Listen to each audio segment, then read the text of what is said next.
Hello everyone, this is Bhavya Rampal, your trainer and guide for cracking all school teaching exams. And I once again welcome you all on this exceptional and revolutionary platform that is Learn to Lead tutorials. So students, I hope you all are fine. I hope you all are doing very hard studies and I hope you all have subscribed our channel till now. लेकिन अगर आपने अब तक हमारे इस channel को subscribe नहीं किया है तो जल्दी से इसको सब्सक्राइब कर लीजिए, क्योंकि हम अपने चैनल के थ्रू आपको करवा रहे हैं 100% free of cost quality education provide कर रहे हैं for various comparative exams just like UGC net, JRF, CTET, PTET, KVS and many more. और फ्यूचर में भी हम आपके लिए बहुत सारे ऐसे कोर्सेज लॉन्च करने वाले हैं जिससे आपकी जो स्टडीज़ है उसमें कभी भी फुल स्टॉप नहीं आएगा। तो अगर आप भी ये चाहते हैं कि आपकी स्टडीज़ कंटिन्यूस वे में होती रहें, कभी भी उनमें फुल स्टॉप ना आए, तो ये चैनल जो है आपके लिए बिल्कुल बेस्ट प्लेटफॉर्म है। तो do subscribe our channel, do like our videos और हमारे इस चैनल को मैक्सिमम लोगों तक ज़रूर शेयर कर दीजिएगा, क्योंकि ये एक सोशल चैनल है। ठीक है, तो चलिए स्टूडेंट्स, आज के जो इस वीडियो में, आज के लेक्चर में हम करने वाले हैं 7th class geography chapter number 9। Okay, हमने 1 बाय 1 7th क्लास ज्योग्राफी के 1 से लेके 8 तक चैप्टर्स कर लिए हैं, बिल्कुल कंप्लीट चैप्टर्स किए हैं। एक एक कंसेप्ट मैंने आपको डिटेल में समझाया है। तो आज हम स्टार्ट करने वाले हैं new chapter, that is 9th chapter of 7th class geography. तो आइए students, without wasting any moment start करते हैं हमारी आज की वीडियो। सो स्टूडेंट्स, आज जो हम करने वाले हैं वो है chapter number 9 of class 7th geography. और yesterday we have started the chapter number 9। ठीक है, और ये जो हमारी आज की वीडियो है वो हमारे इस चैप्टर के आगे नेक्स्ट पार्ट की वीडियो है। ठीक है, तो आई होप कि आई विल रिकमेंड यू कि अगर आपने मेरी कल वाली वीडियो अभी तक नहीं वॉच की है तो पहले ये वाली वीडियो वॉच करने से पहले आप मेरी कल वाली वीडियो ज़रूर देख लीजिएगा, क्योंकि वो उसका बेसिक पार्ट है, क्योंकि ये आज की वीडियो हमारा कंटिन्यूअल पार्ट है। ठीक है, तो इसका फर्स्ट पार्ट में आपको we have done yesterday video. तो चलिए स्टार्ट करते हैं हमारा आज का टॉपिक। आज का टॉपिक है बच्चे हमारा द वेल्स। ठीक है, सो द वेल्स, अब हम इसके बारे में, वेल्स के बारे में हम अब जो हैं देखने वाले हैं कि यहाँ पे वाइल्ड लाइफ कैसी है, यहाँ पे लोग कैसे हैं। ठीक है, everything, each and everything about the velds आज हम ये पढ़ने वाले हैं। तो आइए स्टार्ट करते हैं the velds. The temperate grassland of South Africa are called the velds. ठीक है, साउथ अफ्रीका के जितने भी ग्रासलैंड्स हैं उनको हम क्या बोलते हैं? वेल्स ग्रासलैंड्स बोलते हैं। ये बहुत इंपॉर्टेंट पॉइंट है, यहाँ से क्वेश्चन बन सकता है। ठीक है, सो आपने ये याद रखना है कि साउथ अफ्रीका के जो ग्रासलैंड्स हैं उनको हमने नाम दिया हुआ है the velds grasslands. Okay, velds are rolling plateaus with varying heights ranging from 600 meter to 1100 meters. ठीक है, it is found by the Drakensberg mountains on the east. To its west lies the Kalahari deserts. On the northwest part, high wells are located that attain a height of more than 1600 meter. In some places, look at the map of Africa, name the countries that are covered by the wells. The rivers Orange and Limpopo drains in this region. ठीक है, ये इस पूरे paragraph में उन्होंने बताया है कि वेल्स जो हैं वो साउथ अफ्रीका में हैं। ठीक है, इनकी जो हाइट है वो उन्होंने बताई हुई है कि 600 मीटर से लेके 1100 मीटर तक इनकी हाइट होती है। ठीक है, इनके ईस्ट साउथ पे एक माउंटेन रेंज है। ठीक है, और वेस्ट साइड पे क्या है? वेस्ट की साइड पे यहाँ पे एक डेजर्ट है। ठीक है, इसके नॉर्थ में आप बोल सकते हो कि बहुत सारी वेल्स हैं, हाई वेल्स हैं यहाँ पे। ठीक है, जिनकी हाइट जो है वो मोर देन 1600 मीटर्स है। ठीक है, और यहाँ पे जो है रिवर्स, कुछ रिवर्स जो हैं वो यहाँ पे हैं, just like Limpopo and orange नाम की रिवर्स जो हैं वो यहाँ पे आपको मिल जाएंगी। अब हम इस पूरे वर्ल्ड को देखते हैं इस मैप के अंदर, ये आपका अफ्रीका का मैप है, ठीक है। और ये जो आप कह सकते हो ये जो ग्रीनिश एरिया है, ठीक है, ये है आपका वेल्स, ठीक है जी। दिस ऑल ग्रीन एरिया, ठीक है, इस ये पूरे एरिए में जितने भी ग्रासलैंड्स हैं उनको हमने एक नाम दिया हुआ है द वेल्ड ग्रासलैंड्स, ठीक है। अब यहाँ पे आप देख सकते हो कि it is all these all grasslands are इनके आसपास क्या है, इनके आसपास एक साइड पे इंडियन ओशन है, एक साइड पे अटलांटिक ओशन है, ठीक है। नीचे अगर आप देखो तो यहाँ पे आपको माउंटेन रेंज दिखाई देगी, लिम्पोपो रिवर दिखाई देगी, ऑरेंज रिवर दिखाई देगी, ठीक है। तो ये सब जो है उसका हम कह सकते हैं कि जोग्राफिकल जो पार्ट है वेल्ड्स का वो आप इसमें से देख सकते हो, ठीक है जी। सो डू यू नो, देखते हैं, the weld name was given by the Dutch settlers before south Africa was by the British, ठीक है। अब जो वेल्ड का जो नाम है वो कहाँ से आया, वो डच लोगों ने दिया था, ठीक है। और ये बहुत ही पुराने समय की बात है, ठीक है। सो वेल्स जो हैं वो साउथ अफ्रीका में है, ठीक है। इनकी जो हाइट है वो 600 मीटर से लेके 1100 मीटर तक है। इसके ईस्ट में माउंटेन रेंज है, इसके वेस्ट में डेजर्ट एरिया है, ठीक है। और इसमें जो रिवर्स हैं वो लिम्पोपो एंड ऑरेंज नाम की रिवर्स यहाँ पे फ्लो करती हैं। So this is all about the geographical location, geographical area, geographical region about the velds. I hope आपको यहाँ तक क्लियर हो चुका है, कोई प्रॉब्लम नहीं है। चलिए आगे चलते हैं। अब बात करते हैं यहाँ पे कि वेदर कंडीशंस कैसी हैं यहाँ पे। So the velds have a mild weather due to the influence of the Indian Ocean. Mild मतलब कि वही गर्मी भी नहीं है यहाँ पे और सर्दी भी नहीं है, ठीक है। मॉडरेट मौसम है, मीडियम माइल्ड सा मौसम होता है यहाँ पे, ठीक है। और ये क्यों होता है, बिकॉज इसके आसपास क्या लगता है, इंडियन ओशन लगता है, ठीक है। विंटर्स आर कोल्ड एंड, हाँ जैसे मैंने आपको कल भी बताया था कि इस टाइप के जो ग्रासलैंड्स होते हैं, ठीक है, इनमें विंटर्स जो हैं, सर्दियाँ जो होती हैं वो बहुत ज़्यादा ठंडी होती हैं, ठीक है। और जो गर्मियाँ होती हैं वो बहुत ज़्यादा गर्म होती है, मतलब सीज़न के हिसाब से, सीज़न के अकॉर्डिंग जो है यहाँ पे जो वेदर कंडीशंस है वो लाई करती हैं। So temperatures vary between 5 degree Celsius to 10 degree Celsius and July is the coldest month. Summers are short and warm. Johannesburg records 20 degree Celsius temperature in the summers, ठीक है। अब यहाँ पे अगर हम बात करें वेदर कंडीशंस की वेल्स ग्रासलैंड के अंदर, तो यहाँ पे जो टेम्परेचर है वो 5 डिग्री से लेके 10 डिग्री के इन बिटवीन जो है वो होता है, ठीक है। जुलाई यहाँ का बहुत ज़्यादा कोल्डेस्ट ठंडा मंथ जो है वो यहाँ का जुलाई होता है, ठीक है। समर्स जो हैं बहुत ही शॉर्ट टाइम के लिए होती हैं, लेकिन जितने भी टाइम के लिए होती हैं काफ़ी वार्म होती हैं, ठीक है। तो जो यहाँ पे जो जोहानिसबर्ग नाम का एक शहर है, ठीक है। तो जो जोहानिसबर्ग है वहाँ पे 20 डिग्री टेम्परेचर जो है समर्स में होता है, ठीक है। मतलब देखने वाली बात यह है कि यहाँ पे नॉर्मली क्या होती हैं, विंटर्स ही होती हैं, लेकिन समर्स भी होती हैं बट शॉर्ट पीरियड के लिए होती हैं, ठीक है।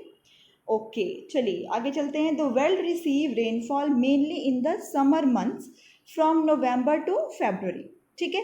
अब रेनफॉल यहाँ पे कब कब होती है, यहाँ पे समर मंथ्स में होती है, नवंबर टू फरवरी।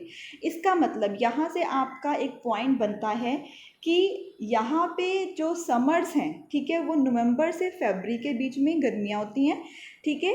और जो विंटर्स होती हैं वो आपके आप कह सकते हो कि मार्च से लेके, ठीक है, सितंबर तक जो है आपकी विंटर्स होती हैं यहाँ पे। मतलब ज़्यादा जो मंथ हैं, ठीक है, वो विंटर्स के होते हैं और जो समर्स के मंथ है वो बहुत ज़्यादा शॉर्ट होते हैं। जैसे समर के मंथ आप बोल सकते हो कि November to February. So November, December, January, February, only 4 months जो है यहाँ पे समर्स के होते हैं। बाकी जो 8 मंथ्स होते हैं वो यहाँ पे विंटर्स के होते हैं। तो जो रेनफॉल होती है वो भी आपके समर्स के मंथ में ही होती है। This is mainly because of the warm oceans that wash the shores of the wells. If the rainfall is scanty in the winters from June till August, drought में अक्कर, ठीक है। तो क्योंकि रेनफॉल जो है आपकी सिर्फ समर मंथ्स में होती है, इसलिए विंटर्स में यहाँ पे कोई भी रेनफॉल नहीं होती, अगर होती भी है तो बहुत ही कम अमाउंट में होती है, इसलिए यहाँ पे सूखा ड्रॉट कंडीशंस जो है वो यहाँ पे अक्कर हो सकती हैं, ठीक है। फ्लोरा एंड फौना की बात करें, ठीक है, वाइल्ड लाइफ की बात करें, प्लांट लाइफ की बात करें, तो आइए देखते हैं क्या होता है वेल्ड में। The vegetation cover is sparse. Okay, red grass grows in the bush wells.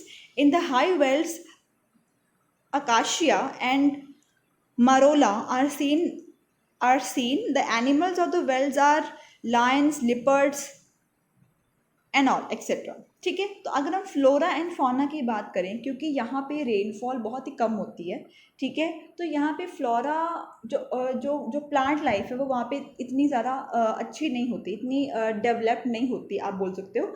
ठीक है, कुछ कुछ आपको यहाँ पे जो प्लांट लाइफ है थोड़ी सी मिलेगी आपको। ठीक है, और जो आपका वाइल्ड लाइफ है उसमें भी जो लॉयंस हैं, लिपर्ड्स हैं, ठीक है, इन्हीं के फैमिली के जो लोग हैं वही आपको यहाँ पे मिलेंगे। ठीक है, ज़्यादा यहाँ पे ना ही यहाँ पे ज़्यादा वाइल्ड लाइफ है और ना ही यहाँ पे ज़्यादा प्लांट लाइफ है। चलिए आगे चलते हैं। पीपल, अब लोग कैसे हैं, यहाँ पे क्या करते हैं, ये सब कुछ हम पढ़ने वाले हैं इसमें। Velds are known for the cattle rearing and mining. The soils are very not very fertile in the wells due to presence of discontinuous grasses exposing barren surface. ठीक है, तो यहाँ के जो लोग हैं उनका मेन काम क्या है, माइनिंग करना, ठीक है, और डोमेस्टिक एनिमल्स को पालना, ठीक है, रेयरिंग करना। ठीक है, दो ही यहाँ पे मेन काम है लोगों के, रेयरिंग करना और माइनिंग करना। यहाँ पे आप कह सकते हो कि सॉइल जो है वो इतनी फर्टाइल नहीं है। ठीक है, उसका भी एक कारण है, सॉइल इतनी फर्टाइल क्यों नहीं है यहाँ पे, बिकॉज यहाँ पे जो रेनफॉल की अमाउंट है वो बहुत कम है। ठीक है, सिर्फ समर्स के मंथ में आपको यहाँ पे रेनफॉल मिलती है, विंटर्स में यहाँ पे बिल्कुल ही ड्रॉट हो जाता है। ड्रॉट मतलब सूखा जो है वो यहाँ पे हो जाता है। ठीक है, इसलिए यहाँ पे लोग जो हैं वो जो हैं उनका मेन काम क्या है, माइनिंग करना और रेयरिंग करना। ठीक है, so however where the land is fertile crops are, बिल्कुल जहाँ पे जिन जिन एरिया में सॉइल जो है फर्टाइल नहीं है वहाँ पे एग्रीकल्चरल एक्टिविटीज़ नहीं होती, लेकिन जिन जिन एरिया में सॉइल फर्टाइल है वहाँ पे एग्रीकल्चरल एक्टिविटीज़ होती हैं। द मेन, अब क्या कौन कौन सी चीज़ें यहाँ पे होती हैं, द मेन आर मेज, वीट, बार्ले, ओट्स। ठीक है, तो ये सब जो चीज़ें हैं वो यहाँ पे एग्रीकल्चर एक्टिविटीज़ में ये सब चीज़ें यहाँ पे होती है। ठीक है, लोग इन सब चीज़ों को एग्रीकल्चर एक्टिविटीज़ में लाते हैं। ठीक है, इसके अलावा शुगर केन, ठीक है, इस टाइप की कुछ जो आप कह सकते हो कि चीज़ें हैं वो भी यहाँ पे आपको मिल जाएंगी। ठीक है जी। Sheep rearing is the most important occupation of the people. Sheep is breed mainly for wool and has given rise to the wool industry in the wells. Merino sheep is a popular species and their wool is very warm. ठीक है, अब हमें इतना पता लग गया, rearing करते हैं, माइनिंग करते हैं, जहाँ पे फर्टाइल है सॉइल वहाँ पे थोड़ी बहुत ही आप कह सकते हो कि एग्रीकल्चरल एक्टिविटीज़ भी होती हैं। इनके अलावा यहाँ पे शीप रेयरिंग भी होती है। ठीक है, लोगों का इंटरेस्ट जो है वो शीप में बहुत ज़्यादा होता है। ठीक है, और बिकॉज यहाँ से शीप से क्या मिलता है, शीप से उनको मिलता है वूल। ठीक है, तो क्योंकि यहाँ पे विंटर सीजन जो है वो काफ़ी टाइम तक होता है, इसलिए लोग जो है यहाँ पे शीप रेयरिंग भी करते हैं जिनसे उनको वूल मिलता है। ठीक है, इसके अलावा dairy farming is the next important occupation. Cattle are reared in the warmer and wetter regions and the dairy products like butter, cheese, तो ये सब यहाँ पे आप कह सकते हो कि शीप रेयरिंग के बाद यहाँ पे डेयरी फार्मिंग की एक्टिविटीज़ भी होती हैं। ठीक है, सो ये कुछ उन लोगों के आप बोल सकते हो कि इम्पॉर्टेंट ऑक्यूपेशन हैं जो लोग यहाँ पे ये वाले काम करते हैं। ठीक है, आगे चलते हैं। The velds have rich reserves of minerals. बहुत इम्पॉर्टेंट पॉइंट है ये स्टूडेंट्स, इसको आपने रिटेन करके रखना है कि जो वेल्स हैं, ठीक है, वहाँ पे वेल्स वाले ग्रासलैंड्स में, वेल्स के एरियाज़ में जो मिनरल्स हैं वो बहुत ज़्यादा अमाउंट में होते हैं। मिनरल का जो रिच रिजर्व है, ठीक है, बहुत ज़्यादा अमाउंट में आपको यहाँ पे मिनरल्स मिल जाएंगे। जैसे कि आप ये देखिए, यहाँ पे आप देख सकते हो एक माइन है आपकी, इस माइन का नाम है डायमंड माइन। ठीक है, तो इस टाइप की बहुत सारी माइंस आपको यहाँ मिल जाएंगी। रीज़न क्योंकि यहाँ पे मिनरल रिजर्व जो है वो बहुत ज़्यादा अमाउंट में है। ठीक है, सो Iron and steel industry has developed where coal and iron are there. Gold and diamond mining are major occupation of the people of this region. ठीक है, तो क्योंकि यहाँ पे मिनरल्स बहुत ज़्यादा अमाउंट में है, इसलिए लोग जो है यहाँ पे मिनरल्स जो है माइनिंग का काम यहाँ पे बहुत ज़्यादा होता है. ठीक है, गोल्ड डायमंड, ठीक है, गोल्ड निकालना, डायमंड निकालना, ठीक है, माइंस में से ये उनका जो है वो मेजर ऑक्यूपेशन है. Because of course gold diamond है तो उनकी जो रीसेल वैल्यू है वो बहुत ज़्यादा है, तो माइनिंग यहाँ पे बहुत ज़्यादा होती है. ठीक है, Johannesburg is known for being the gold capital of the world. Gold capital, यहाँ से आपका क्वेश्चन बनता है कि विच आप बोल सकते हो कौन सा ऐसा टाउन है, कौन सा ऐसा शहर है, ठीक है, जिसको हम gold capital of the world बोल सकते हैं. ठीक है, तो इसका आंसर क्या होगा? जोहानसबर्ग. ठीक है, तो जोहानसबर्ग पूरे वर्ल्ड में फेमस है. क्यों फेमस है? क्योंकि इसको जो है इसमें गोल्ड की अमाउंट जो है वो बहुत ज़्यादा मिलती है माइंस में, इसलिए जोहानसबर्ग को हम gold capital of the world भी कहते हैं. ये पॉइंट आपने ज़रूर याद रखना है. ठीक है, गोल्ड माइन के अलावा यहाँ पे डायमंड माइंस भी मिलती है आपको. ठीक है, mining of diamond and gold in South Africa led to the establishment of trade ties with the different countries. ठीक है, अब यही जो है यहाँ का मेन पॉइंट है कि लोग जो हैं बाकी जो डिफरेंट कंट्रीज़ हैं वो इनके साथ यहाँ पे माइनिंग का बिजनेस इनके साथ होता है, क्योंकि यहाँ पे जोहानसबर्ग में बहुत ज़्यादा गोल्ड और डायमंड की माइनिंग होती है. इसलिए यहाँ पे लोग जो हैं डिफरेंट कंट्रीज़ जो हैं जोहानसबर्ग के साथ उनके टाई अप्स हैं. ठीक है, for the gold and diamonds. So this mineral rich area has a well developed network of transport. ठीक है, तो यहाँ पे ट्रांसपोर्टेशन का भी कोई भी आप बोल सकते हो कोई ड्रॉबैक नहीं है. ट्रांसपोर्टेशन भी आपको यहाँ पे इजीली अवेलेबल मिल जाएगा, अवेलेबल है. ठीक है, so with this our chapter is completed. So students, आज मैंने आपको डिटेल में करवा दिया है वेल्ड ग्रासलैंड के बारे में. ठीक है, तो इसी के साथ आपका जो चैप्टर 9 है वो कंप्लीट हो जाता है. अगर आपके माइंड में कोई भी क्वेश्चन है, कोई भी डाउट है, तो आप ज़रूर कमेंट बॉक्स में मुझे कमेंट करके बताइएगा. और अब आ जाता है मेरा favourite part. And you all know, those who are watching my videos they know कि जब भी कोई चैप्टर ख़त्म होता है तो मेरा फेवरेट पार्ट यहाँ पे स्टार्ट हो जाता है. बिकॉज अब मैं पूछने वाली हूँ आपसे टिक द करेक्ट आंसर. आपके स्क्रीन पे आप देख सकते हैं कुछ आपको टिक द करेक्ट आंसर की ऑप्शंस दी होंगी. ठीक है, तो ये मैं चाहती हूँ कि आप इसको पढ़ें. ठीक है, और आई रियली एक्सपेक्ट, मैं आपसे यही उम्मीद है मेरी कि जब भी आप ये वीडियो देखोगे, जब भी आप ये टिक द करेक्ट आंसर देखोगे तो यू विल सॉल्व इट और आप मुझे इसकी आंसर कमेंट बॉक्स में दोगे. ठीक है, इसका ये क्यों है बेसिकली, ये इसलिए मैंने रखा है क्योंकि इससे आपको भी ये हो जाएगा कि आपको चैप्टर कितना समझ में आया, कितना समझ में नहीं आया. If you are able to solve these tick the correct answer ना, तो आई रियली 100% अश्योर यू कि आप जो है इसमें से कोई भी अगर क्वेश्चन आ जाता है तो आप उसको अटेम्प्ट करने वाले हो. ठीक है, तो टिक द करेक्ट आंसर आपके सामने हैं, तो आप मुझे ज़रूर कमेंट बॉक्स में इनके आंसर्स कमेंट करके बताइएगा. मैं I will wait for your answers in the comment box section. तो thank you students, thank you so much for watching my video. अगर आपको मेरी वीडियो पसंद आई होगी तो प्लीज़ इसको लाइक कर दीजिएगा, शेयर कर दीजिएगा. हमारे इस चैनल को जितना ज़्यादा लोगों से आप शेयर कर सकते हैं, please share with the maximum, क्योंकि आपकी मोटिवेशन से ही हमें मोटिवेशन मिलती है. So thank you so much student, thank you so much for watching. This is Bhavya Rampal saying good bye.